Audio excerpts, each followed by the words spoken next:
दोस्तों, देहरादून की सड़क पर युवकों की मारपीट का वीडियो सामने आया। आरोप लगे, सीधे पुलिस कटघरे में आ गई।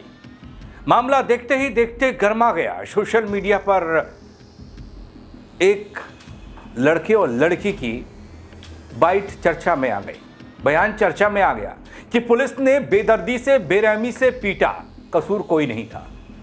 लेकिन अब इस घटनाक्रम में एक नया मोड़ आया है दोस्तों, जिसने पूरी कहानी पर सवाल खड़े किए हैं।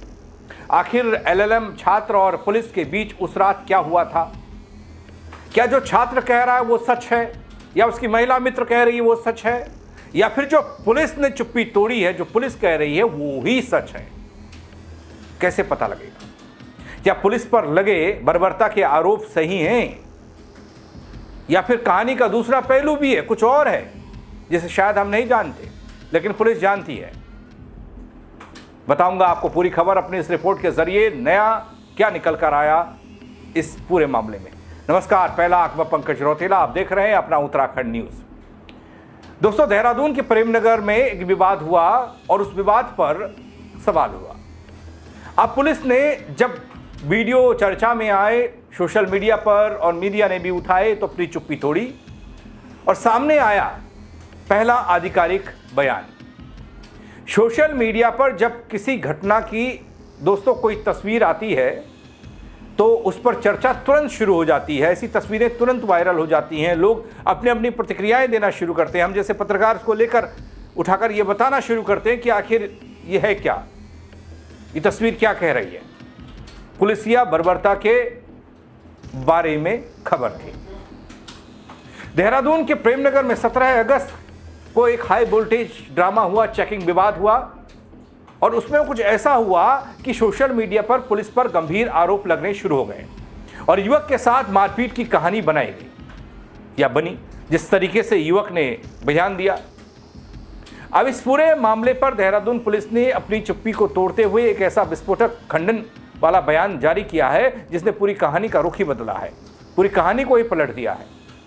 जिस घटना को दोस्तों पुलिसिया जाति बताया जा रहा था या दिखाया जा रहा था, जो युवक द्वारा कहा गया, जिस उस पर खबरें बनी, छपी अखबारों में, सोशल मीडिया पर भी दिखाई गई, मैंने भी दिखाई थी।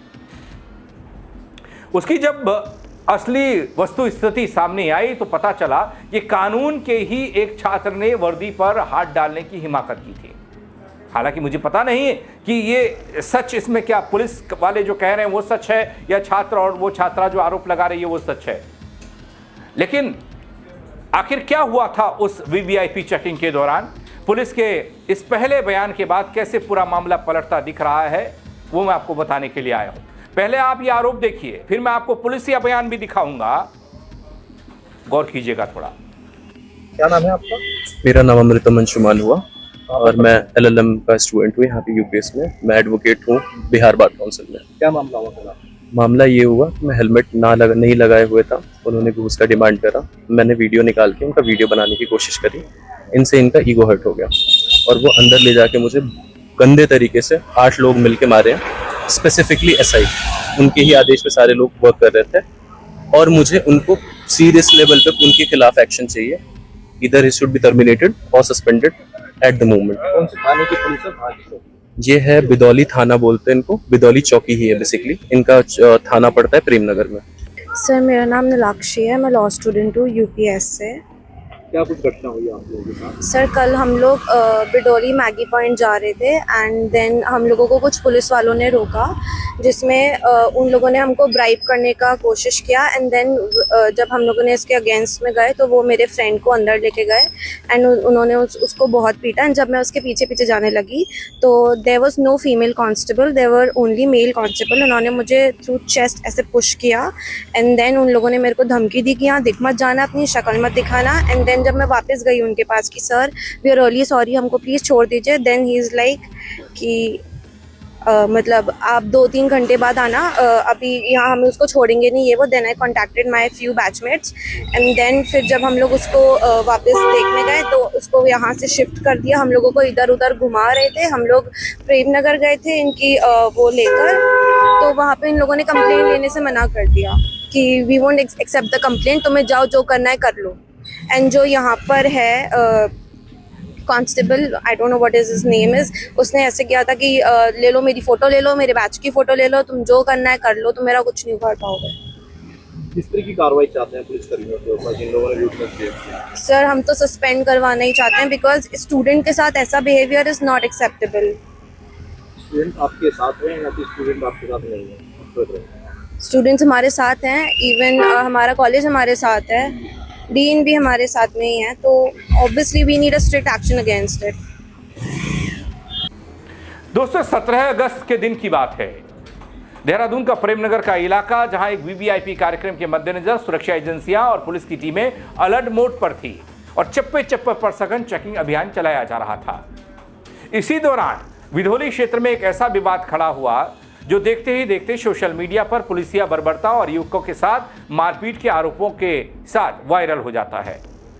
सोशल मीडिया पर तरह तरह की थ्योरी तैरने लगती है, लेकिन अब इस पूरे बवाल पर देहरादून पुलिस ने बाकायदा आधिकारिक खंडन जारी करते हुए एक नया बयान दिया है, वस्तु स्थिति को बताया है, कड़वा सच जनता के सामने रखा है। वो क्या?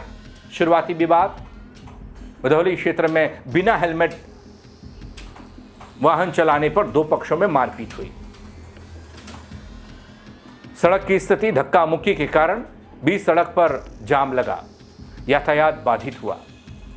दोस्तों पुलिस द्वारा जारी की गई इस वस्तु स्थिति के अनुसार इस पूरे फसाद की जड़ पुलिस नहीं बल्कि दो वाहन सवार युवकों के बीच की आपसी रंजिश है। कानून का उल्लंघन निकला। विधौली क्षेत्र में बिना हेलमेट वाहन चलाने को लेकर दो पक्षों के बीच में सड़क पर तीखी बहस शुरू हुई और देखते ही देखते ये बहस गाली गलौज के बीच सड़क पर खुलेआम लात घूंसों और धक्का मुक्की में तब्दील हो गई। इस सड़क छाप लड़ाई की वजह से पूरे मार्ग पर वाहनों की लंबी कतार देखने को मिली। यातायात बुरी तरीके से बाधित हुआ और जब मौके पर तैनात पुलिसकर्मियों ने दोनों पक्षों को शांत कराने और समझाने की कोशिश की तो मामला सुलझने की बजाय और उलझ गया, बिगड़ गया। ये पुलिस कह रही है, सुनिए आप। दिनांक 17 अगस्त 2026 को महामहिम उपराष्ट्रपति महोदय के उत्तराखंड भ्रमण के दृष्टिगत चौकी विधौली क्षेत्र में संदिग्ध वाहनों, संदिग्ध व्यक्तियों आदियों की चेकिंग की जा रही थी। तभी दो व्यक्ति, जिसमें से एक अमृतम अंशुमल पुत्र श्री रंजीत कुमार एवं मनीष जैन पुत्र श्री नवीन अंसल, जो कि दोनों ही व्यक्ति बिना हेलमेट के चल रहे थे, इनमें आपस में किसी बात को लेकर कहासुनी हो गई और झगड़ा हो गई। इनके द्वारा मार्ग अवरोधित कर यातायात बाधित किया जा रहा था, साथ ही क्षेत्र में शांति व्यवस्था को बाधित किया जा रहा था। सूचना मिलते ही पुलिस द्वारा मौके पर पहुंचा गया और दोनों ही पक्षों को शांत करने की कोशिश की गई, जिस पर अमृतम अंशुमल द्वारा पुलिस के साथ ही अभद्र भाषा का प्रयोग कर धक्का मुक्की की गई। इस पर पुलिस द्वारा दोनों ही पक्षों के वाहन सीज कर चौकी विधौली लाया गया। साथ ही दोनों को समझाने की प्रयास भी किया गया, किंतु दोनों ही पक्ष चिल्लाने लगे और हाथापाई को आमादा हो गए। इस पर दोनों ही पक्षों को बीएनएस की धारा 170, 126 और 135 के अंतर्गत उप जिलाधिकारी विकासनगर महोदय के न्यायालय में प्रस्तुत किया गया। पुलिस द्वारा दोनों ही पक्षों से ना तो किसी तरह की धनराशि की मांग की गई, ना ही कोई मारपीट की गई।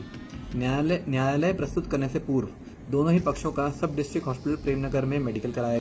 इस पूरे प्रकरण की जांच की जा रही है। जांच पूरी होने पर दोषियों के खिलाफ विधि सम्मत कार्रवाई की जाएगी। जय हिंद। अब तो दोस्तों उल्टा पुलिस आरोप लगा रही है। जब कानून व्यवस्था बनाए रखने के लिए जवानों ने बीच बचाव किया तो दोनों पक्षों के युवक पुलिस पर ही भड़क गए, भिड़ गए पुलिस से। इस दौरान जिस युवा ने, जिस छात्र ने, जो कानून का छात्र है, जिसने बयान दिया, जिसका बयान वायरल भी हुआ, जिस बयान पर सवाल भी हुआ, अमृतम अंशुमन नामक ये युवक खुद को कानून यानी कि एलएलबी का छात्र बताते हुए ऑन ड्यूटी पुलिसकर्मियों के साथ ही धक्का मुक्की शुरू करता है, ये पुलिस कह रही है। और खाकी वर्दी के लिए ये बेहद अभद्र और अमर्यादित भाषा का इस्तेमाल करता है। जो कानून को छात्र दूसरों को न्याय का पाठ पढ़ाने का दावा कर रहा था, वो खुद बीच सड़क पर कानून की धज्जियां उड़ा रहा था। पुलिस या बर्बरता का नैरेटिव गढ़ने वालों के सामने जब दोस्तों ये सच सामने आया तो पूरा मामला ही पलट गया। कहा गया कि इलाके में वीवीआईपी मूवमेंट और शांति भंग होने की गंभीर आशंकाओं को देखते हुए पुलिस ने बिना कोई वक्त गवाए सख्त रुख अख्तियार किया। भाई पुलिस की जिम्मेदारी भी है।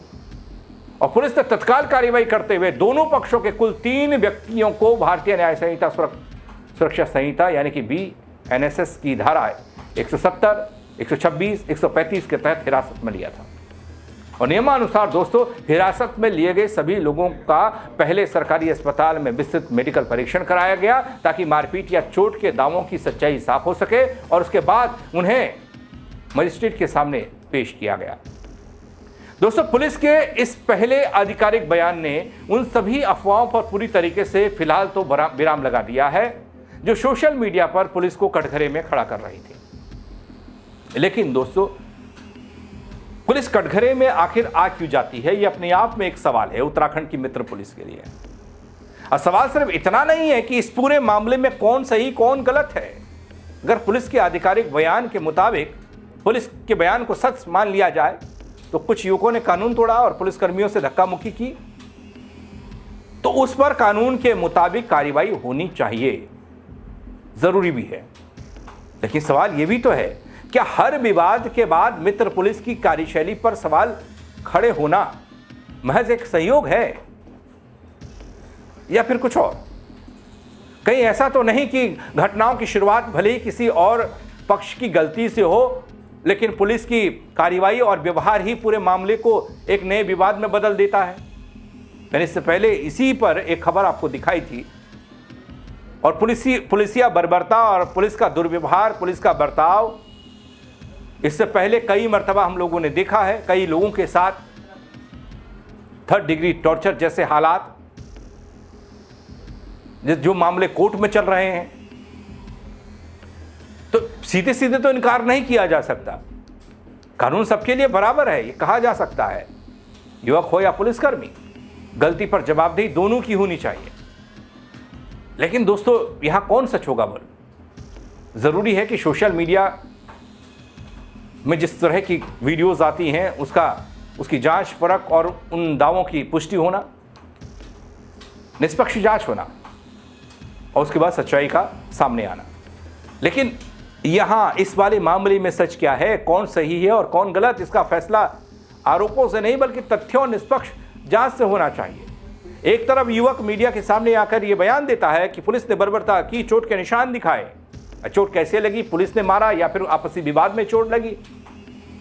और दूसरी तरफ पुलिस तत्काल तो नहीं आती, लेकिन हां कुछ घंटों के बाद अपना बयान देती है और कानून का उल्लंघन बताती है, और उस बात से साफ इनकार करती है जो कहा गया कि भाई बर्बरता के साथ पीटा गया। अब कानून लागू करने वालों पर जनता का भरोसा कायम रहे, ऐसी स्थिति होनी चाहिए दोस्तों। लेकिन पुलिस की कार्यशैली का कटघरे में आना या पुलिस पर सवाल का उठना, वो भरोसा भी डगमगाता है। आपको कौन सच लगता है इस मामले में? कमेंट के जरिए जरूर बताइएगा, शेयर कीजिएगा खबर को ताकि और लोग देख पाएं, समझ पाएं, अपनी राय दे पाएं।